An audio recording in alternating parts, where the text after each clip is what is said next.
In this short video I will show you some worked examples about mechanics.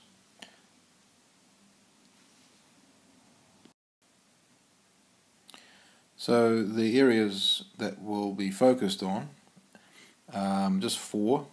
One, momentum and the equation force times delta T equals mass times delta V. Two, kinematic equations and the F net formula, mass times acceleration. Three is projectile motion, and the fourth subtopic of mechanics that this video will focus on is circular motion. Now I suggest you attempt the questions as you see them by pausing the video and then follow my worked solution as a matter of course, just to see how you're going with this content. Question 1. This is about a collision, and we're asked to calculate the speed of the car when it hits the moose. Now before I continue with my solution, I suggest you pause the video, read the question and attempt it yourself. So I'll assume you've done that already. And so I'll work through the solution. Simply, to find the speed, we need to know some information. We need to know either momentum or accelerations. In this question, of course, we're given momentum. So the initial momentum is given as 7.84 times 10 to the power of 3 kilograms meters per second. And therefore, we can simply divide out the mass of the car, which was given as 6.50 times 10 to the power of 2 kilograms, and we'll automatically have our speed. So what is the equation? Well, it's simply the speed V equals momentum P divided by the mass. And if you calculate that, dividing those two numbers above as indicated, you should get an answer of 12.06, or around that 12.1 meters per second.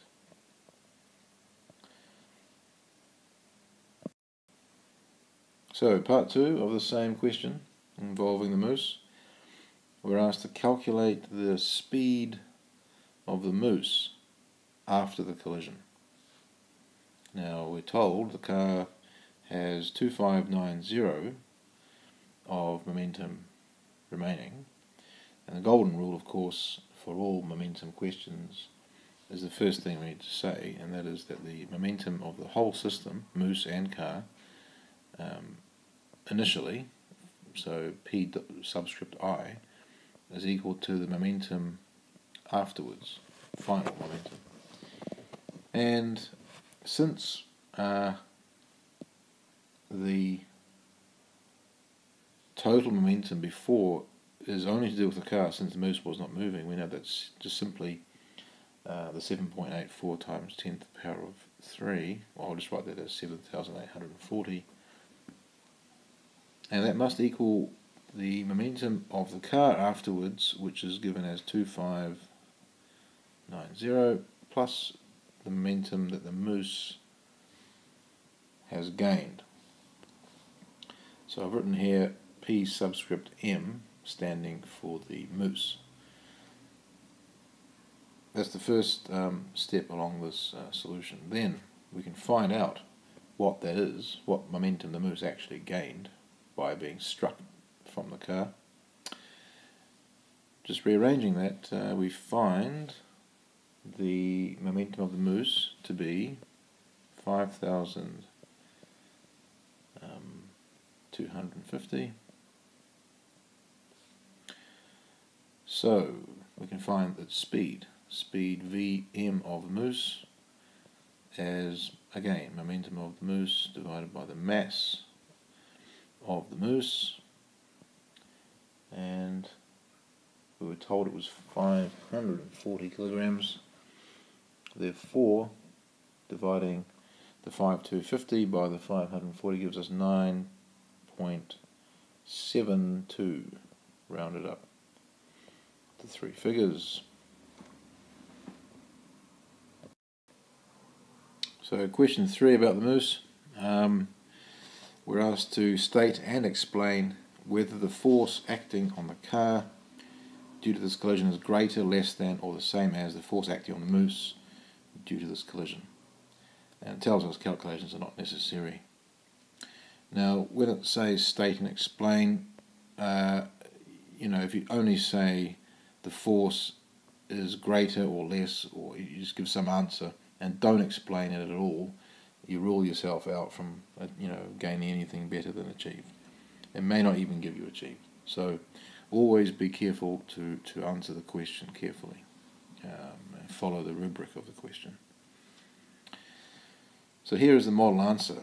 The force acting on the moose is the same as the force acting on the car. That's 1 point. If you just said that much only, you'd possibly get achieved. Possibly not.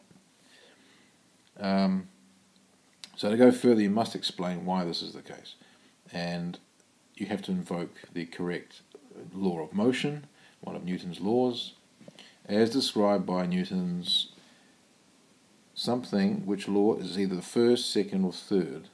I'll let you work this out yourself. It should be pretty obvious. Hopefully, you know straight away. Which states that the force of any object A acting on object B is equal to the force of B acting on A. In other words, the moose exerts the same force on the car as the car exerts on the moose. You may even want to add that in. This is the model answer though, so this should be sufficient to gain probably what I would say would be a merit question.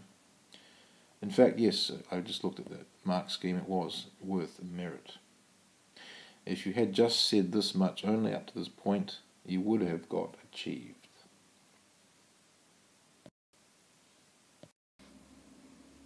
Okay, number 4. When a car hits a bear, you are told information about the bear's centre of mass. It's in line with the bonnet, which is designed to crumple.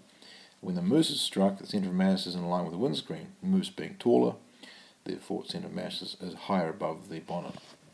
The windscreen is rigid and does not break or crumple when hit. This is a key distinction in this question.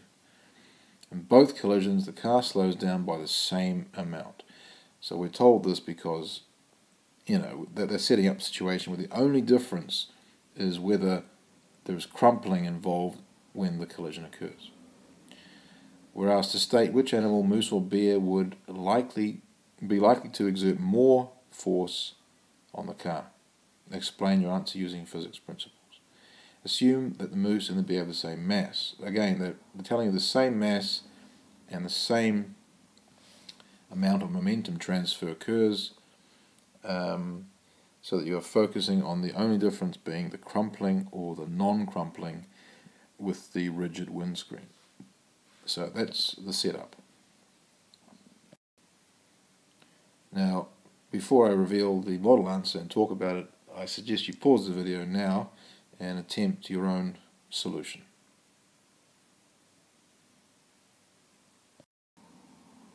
So here is the model solution. This is with excellence. Now I'll explain the key bits of it. There are 4 key parts, as you can see. The first part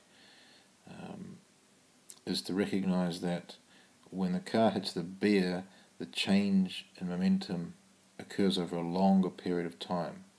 And that's due to the crumpling than when the moose hits the car.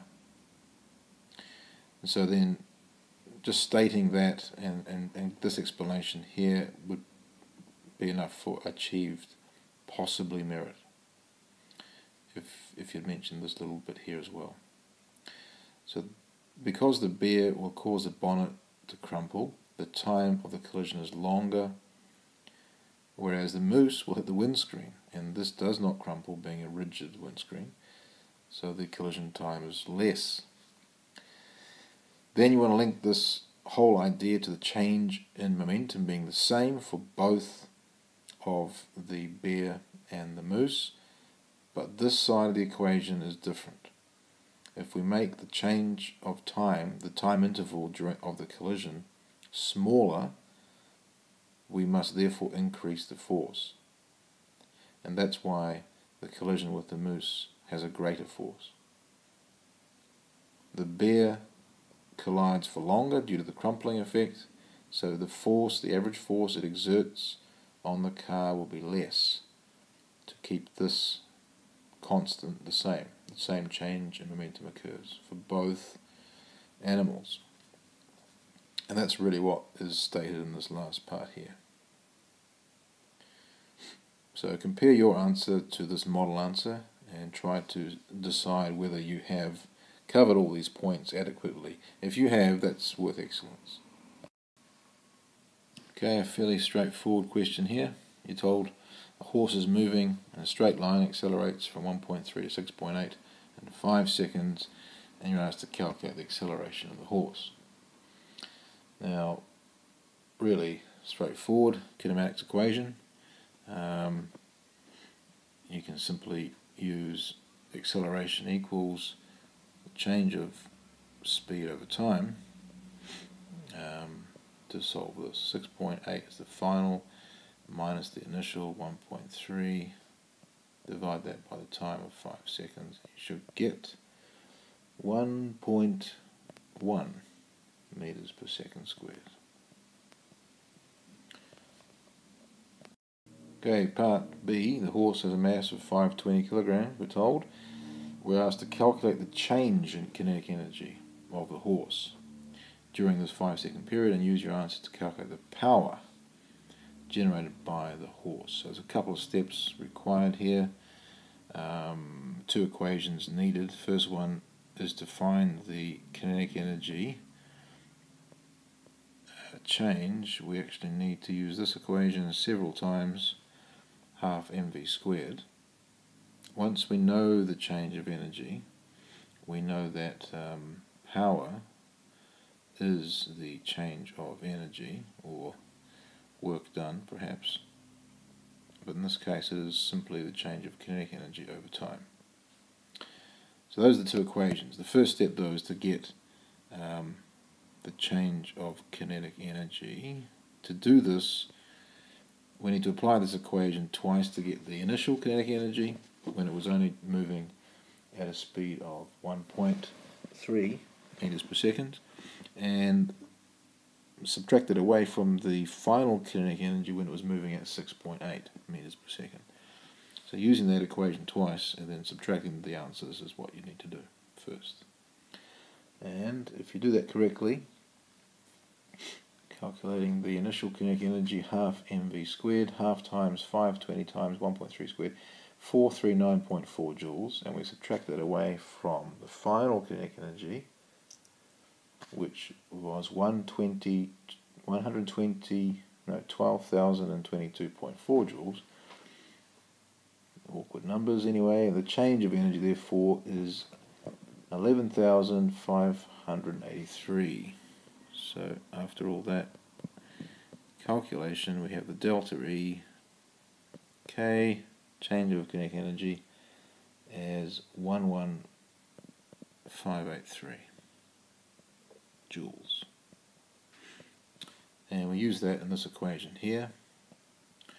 So dividing that by 5 seconds gives us the power, if we round this to 2 figures, as 2,300 watts.